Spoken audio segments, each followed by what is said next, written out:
Good morning. This is Crystal Woods with Seasons in the Vine, and it's Fresh Friday. And today I'm going to give you a short little burst of encouragement, a way to rebound, to pull yourself back up in the power of the Holy Spirit, and to get about your Father's business still. But we have to recognize that we need encouragement at times, and there are things that can be really, really difficult. I was reminded of this morning in my Bible reading in the Old Testament. Right now I'm in Lamentations. Whew, what a depressing book.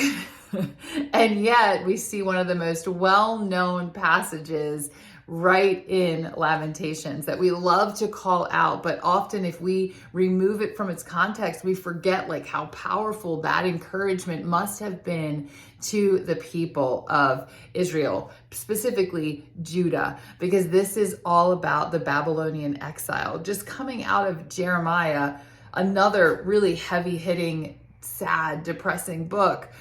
We love to pull that one verse out that I have plans for you, plans to prosper you and not to harm you, and plan to give you hope in a future. But it's in the midst of like horrific suffering that's going to last for 70 years. Woo. So we have to keep perspective. So Lamentations is this massive grieving because Judah is being disciplined because they continue to worship false gods. And so there's a massive discipline, and God is really coming against them because they need to get it. They need to serve only Him. He doesn't want them going to foreign gods and just forgetting who He is. And so He calls them back. And one of the ways we see, one of the patterns we see over and over again in the Old Testament is He pursues them through consequences. The consequences of their actions, He meets them in that place. And so we pick up here with Lamentations.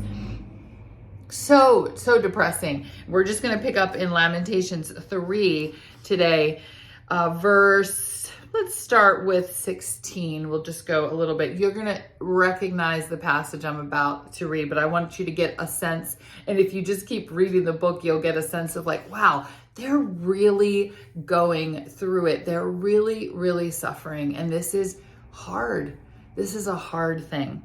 So verse 16, He has broken my teeth with gravel. He has trampled me in the dust. I have been deprived of peace. I have forgotten what prosperity is. So I say my splendor is gone and all that I hoped from the Lord. And so they are under discipline. Babylon has come and taken them, and the temple is destroyed, and they are being disciplined and being taken into exile, and they are suffering tremendously. And they know, Jeremiah specifically, who's writing this, knows that this is very much a consequence of their falling away from God over and over and over again. And they need to experience this so that they can be saved. They need to experience it so they come back to God.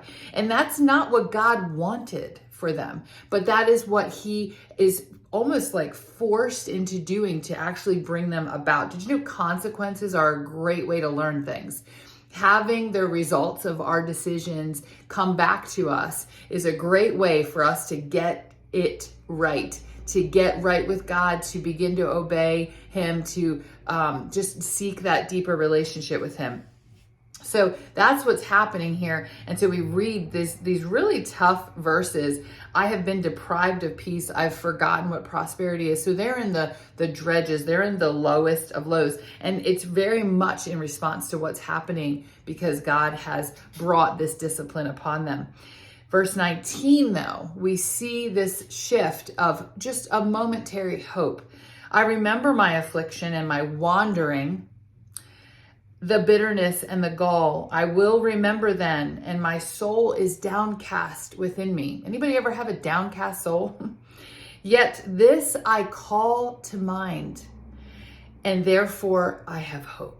And so I just want to speak to whoever is really suffering right now, whoever is having a hard time. And if that's not you, just save this message for when you will be having a hard time, because we are going to have trials and tribulation and persecution here. That is going to happen. It's a promise. And so we're going to need to remember, how did they do it back then? How did they renew themselves in the Lord?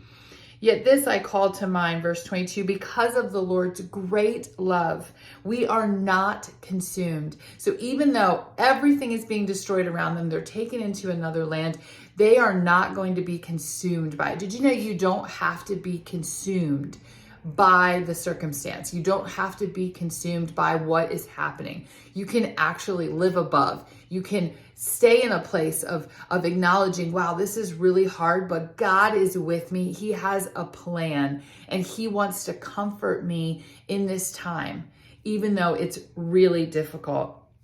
Because of the Lord's great love, we are not consumed. Because He loves us, even in the hard times, we're not going to be overtaken. For His compassions never fail. His compassions never fail. Even in discipline, even in what's happening to them, there is compassion. God is not doing it just to do it. It's because He wants to bring them back. And He just knows what it's going to take. He gets us. He understands. He really, really knows inside what it's going to take for each of us. And so He understands our inner workings. He gets who we are and the lengths that we'll go in rebellion to rescue us. He will know how far we have to actually go down into the pit. They are new every morning. Great is your faithfulness. I say to myself, the Lord is my portion. When you're having a hard time, are you mad at God and turning from Him and falling away and just being like, where are you? Or are you reminding your soul what we see happen in Lamentations? I say to myself, the Lord is my portion. If I get nothing else, if it stays this way the rest of my life, which for these people, a large portion of them, that they're going to die in exile. So if it stays this way the rest of my life, can I really say the Lord is my portion? He's all I need. I don't need anything else. I don't need the house, the health. I don't need the money. I don't need the this, that, and the other thing. Fill it in for you. The Lord is my portion. He is who I'm holding on to. Therefore, I will wait for Him. He is all I really have. He is the promise that I have, that I will never be forsaken, that I'll never be left. I'll never be abandoned. And so that's what I have to hold on to. The Lord is my portion. 25, the Lord is good to those whose hope is in Him, to the one who seeks Him. It is good to wait quietly for the salvation of the Lord. It is good for a man to bear the yoke while he is young.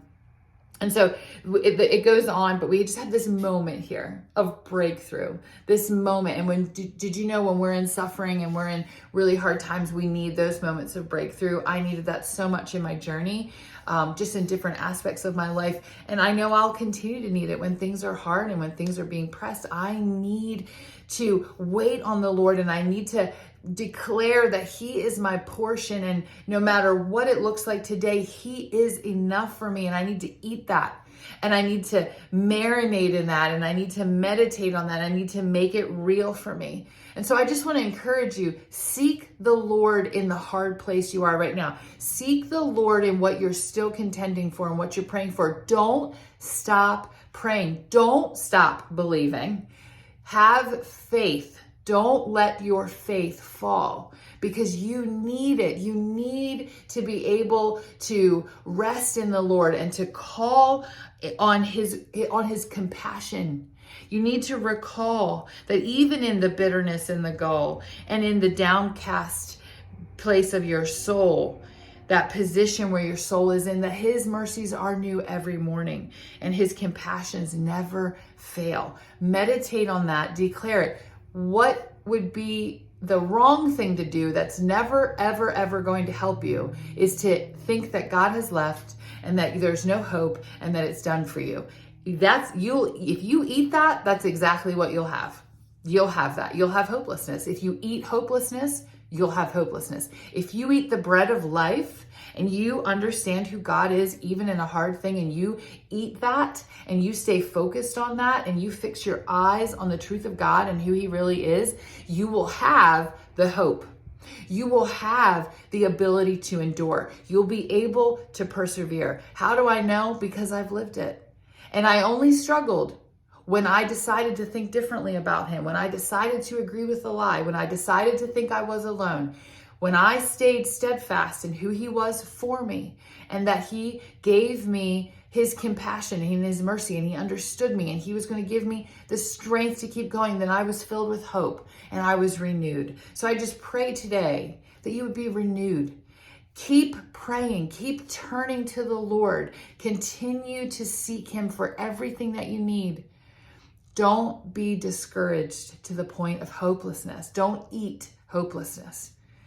Eat the words of God. And I just keep feeling like eat is the word. He is the bread of life. Where else can we go? Once you get to the realization of that, there's nowhere else I can go, then I'm just going to continue to trust God.